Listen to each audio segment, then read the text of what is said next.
Fire signs, tignan po natin kung ano yung mensahe para sa'yo ngayong araw. Keep in mind po na ito ay general reading lamang, so hindi po lahat ay makaka-relate, so be open-minded.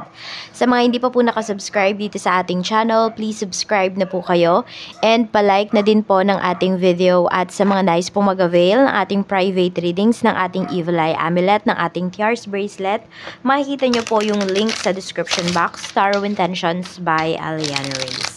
Okay, tignan po natin kung ano ang mensahe para sa'yo.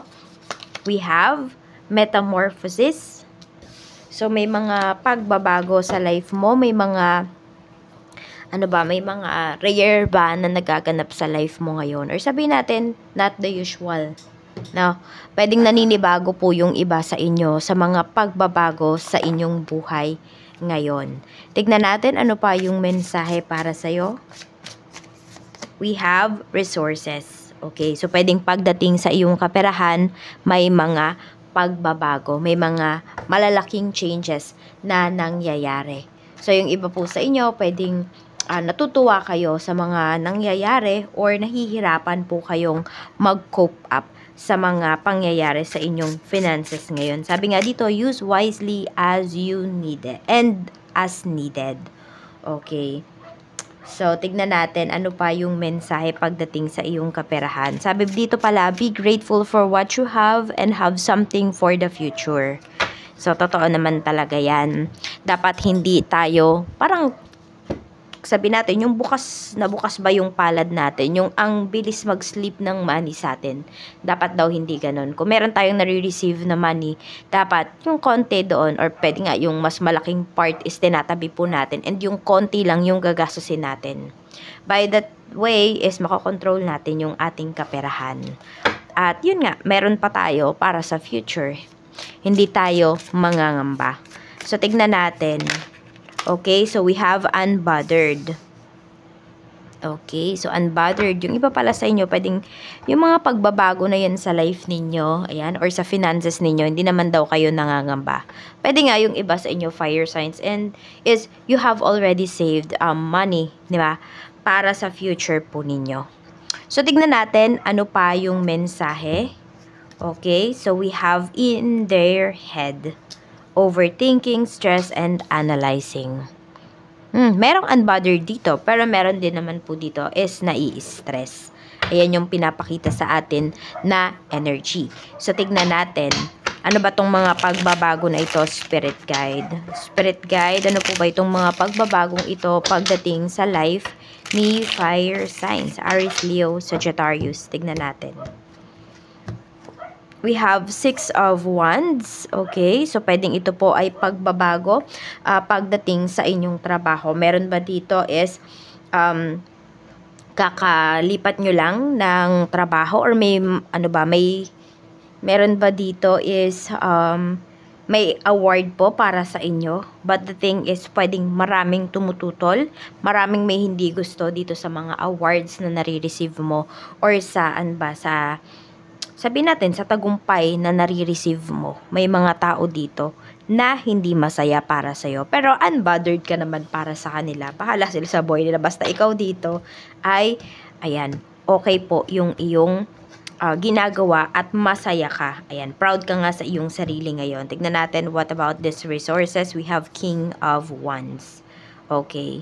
So, yung resources na to, pwede po na ito ay sustento sa inyo, fire signs. Pwede na naman kayo yung nagsusustento. So, pwedeng kayo yung breadwinner. Ayan po.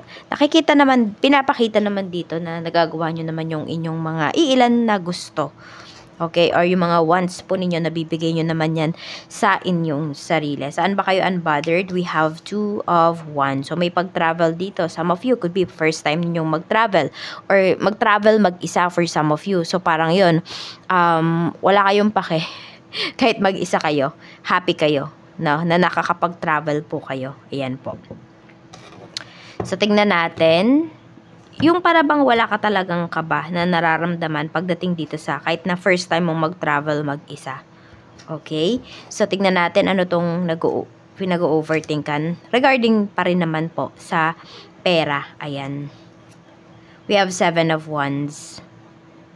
Okay. So, parang more on sino ba yung uunahin or ano ba yung uunahin? Yun yung nakikita ko na pinag-overthinkan po ninyo.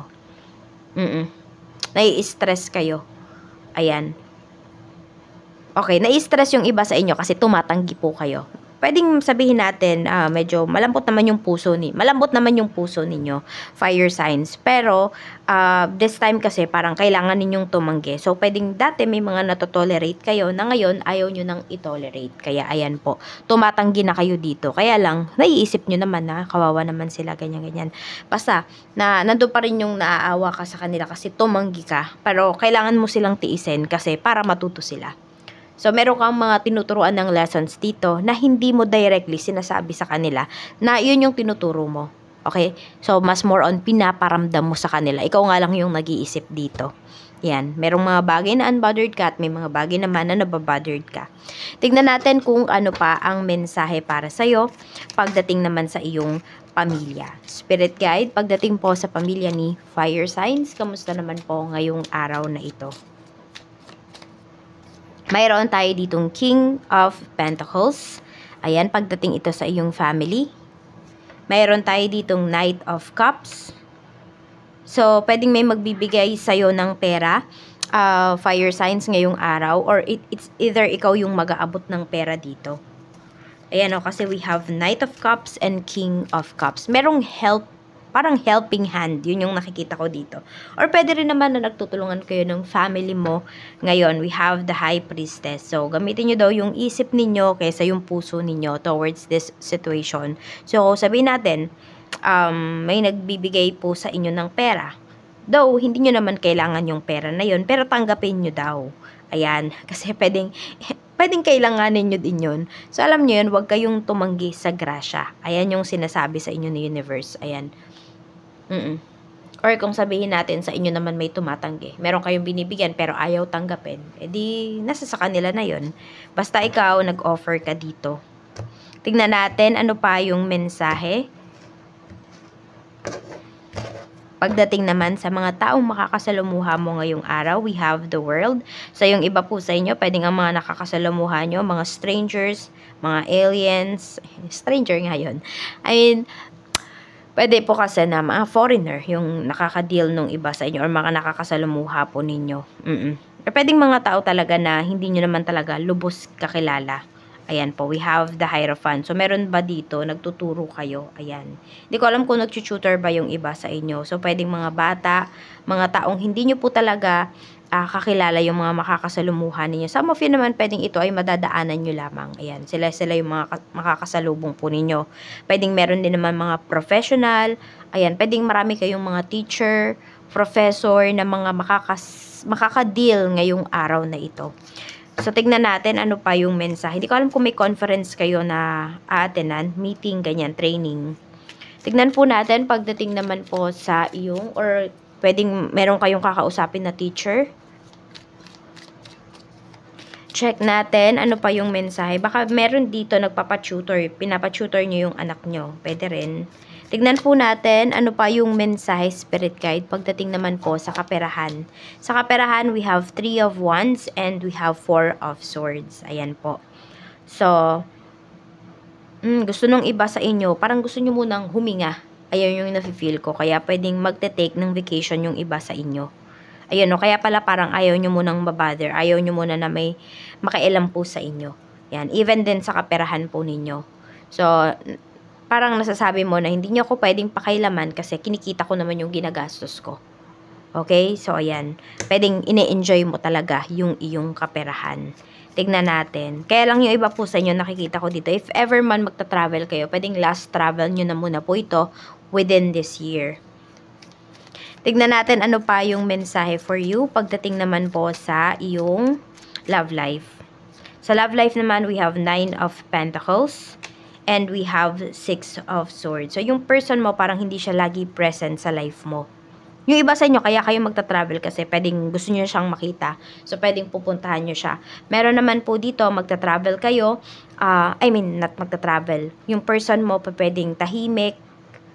Or lagi siyang wala sa mga magagandang nangyayari ba sa life mo. So, pwedeng LDR kasi yung iba sa inyo. Ayan, pwede rin may nagbabalak po dito mga ibang bansa. So, fire signs, pwedeng yan na yung pinag-uusapan ninyo ng asawa mo, ng person mo. Ayan, para kasi ito sa future ng inyong mga anak. So, kailangan yung mas makaipon. Ayan po. Yan, isa yan sa mga goals ninyo, makaipon para sa inyong mga anak, sa future nila. Kaya po yung iba sa inyo, pwedeng mangingibang bansa kayo.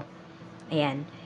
Meron din ako nakikita dito, mag-asawa pwedeng sasanla kayo ng inyong alahas. Meron din naman po dito, parang yun nga, hindi lagi present yung asawa mo or person mo sa mga pangyayari sa life mo. So, pwedeng nala-love bomb po yung iba sa inyo.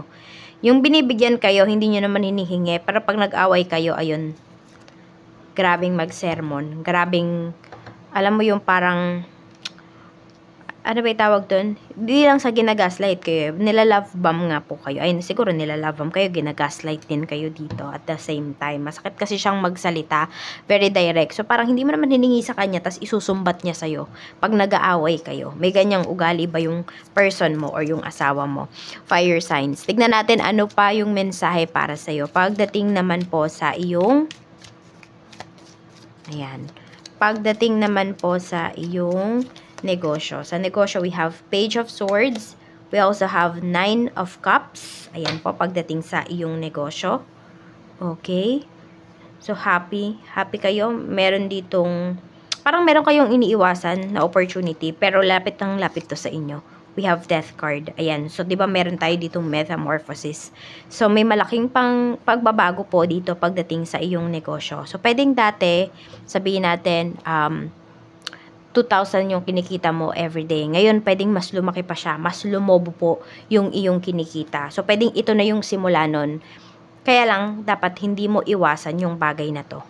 Okay? Pag hindi mo to iniwasan, parang pag inaccept mo to, ayan po. Dire-diretso na yung magandang kita mo. Tingnan naman natin pagdating sa trabaho, kamusta? Pagdating sa trabaho, we have Page of Cups. Ayan po, pagdating sa iyong work. Tignan pa natin. We have the Moon. And we have Justice. Okay. So, meron dito sobrang strict.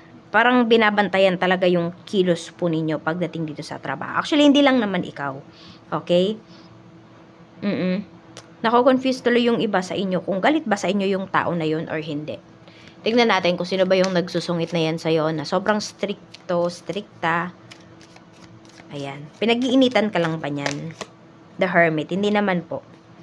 Siguro, nakikitaan ka lang talaga nung tao na yan ng potential, kaya nagpo-focus siya sa'yo.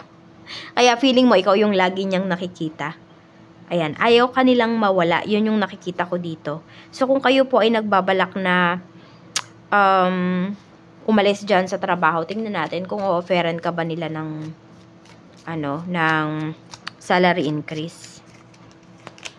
3 of Cups, possible po na offeran ka ng salary increase dito sa work mo. Yan, kapag pag nag-decide ka na umalis, yan, pag yung hindi mo na i-renew yung iyong kontrata, pwede po na offeran ka nila. Tingnan natin ano pa yung mensahe para sa'yo. Mensahe pa po para sa'yo. Mayroon tayo ditong a blessing for good work. Ayan, talaga, lumabas siya. So, pwede pong mapupuri kayo ngayong araw na ito. Hindi lang mapupuri, pwedeng may token of appreciation, may reward kayo na marireceive pagdating dito sa inyong work. Tignan natin ano pa yung mensahe. Spirit guide, pagdating naman po sa mensahe sa inyo ni Archangel Michael. It's time to leave this unhealthy situation. So, ano ba yung mga unhealthy situation na kinalalagyan po ninyo ngayon? Kinaroroonan ninyo. Alis na daw po kayo dyan. Ito yung prayer ninyo. Archangel Michael, what parts of my life do I need to focus on more closely right now? Thank you for helping me hear your answers and for giving me the courage to make healthy changes in my life. So, ito talaga yun. May pagbabago talaga na sinasabi sa inyo si Universe na need po ninyong baguhin na. May mga sitwasyon na kailangan nyo nang baguhin. Ayan, para hindi na kayo nag-overthink. Para mas makapag-focus kayo dun sa mga bagay na dapat nyo talagang bigyan ng inyong atensyon, ng inyong full attention. So, be prepared sa mga pagbabago na ito. Fire signs. Yan lang po yung mensahe para sa'yo. At ito pala yung lucky numbers mo. Susulat ko lang. Sana ba? May papel ba tayo? Sige, type ko na nga lang. Okay. So, we have number 16. Ayan po, 16, 43, 19, 50, 32. Ilan na to? Isa na lang. And we have number 45. So, 16, 43, 19, 50, 32, and 45. Yan po yung iyong lucky numbers para ngayong araw na ito. Maraming salamat and ingat po kayo always.